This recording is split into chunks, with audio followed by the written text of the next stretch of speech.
ولسمشر غني د بندیانو لپاره تازه امر صادر کړ. دا چې څومره بندیان به خوشي کېږي او ولسمشر غني فرمان کې نور څه راغلي، دا ټول حال راسره په دې ویډیو کې کتلی شئ. خو که تر اوسه مو زموږ چینل نه وي سبسکرایب کړی نو زموږ چینل ځان سره سبسکرایب کړئ. درنو لیدونکو سلامونه، وخت مو بخیر. ولسمشر د کرونا د مخنیوي لپاره د 10,000 بندیانو د خوشي کولو امر کړی. د افغانستان د زندانونو عمومي رئیس وایي د ولسمشر محمد غني په حکم سره له 9,000 نه تر 10,000 پورې بندیان خوشي کېږي. د هیواد د زندانونو عمومي رئیس احمد راشد توتاخیل نن د عامه روغتیا وزیر او لوی څارنوال سره په یوې ګډه ناستې کې ویلي چې ولسمشر محمد غني د کرونا وایرس د مخنیوي لپاره د ګڼو بندیانو د خوشي کولو امر صادر کړی.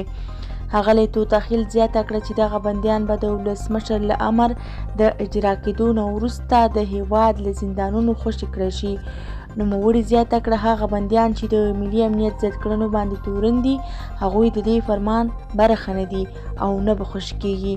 نوموړی وایي چې د بندیانو د خوشي کولو صلاحیت له ولسمشر غني سره دی، خو د ځینو هغو بندیانو چې په درنو تورونو باندې تورن دي عدلي او قضایي بنسټونه به یې په اړه پرېکړه کوي.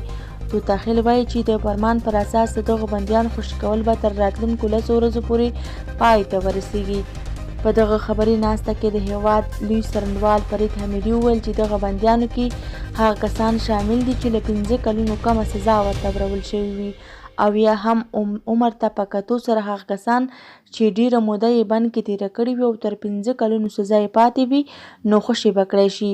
مخکې له دې ولسمشرۍ ماڼۍ په یوه خبرپاڼه کې ویلي وو چې ولسمشر محمد غني، حمدالله محب، قاضي القضات سید یوسف حلیمي او د هیواد لوی څارنوال فرید حمیدي په یوه ګډه ناسته کې پرېکړه کړې چې د ګڼو بندیانو د قید موده به د تخفیف او بخښنې له مخې کمه کړای شي.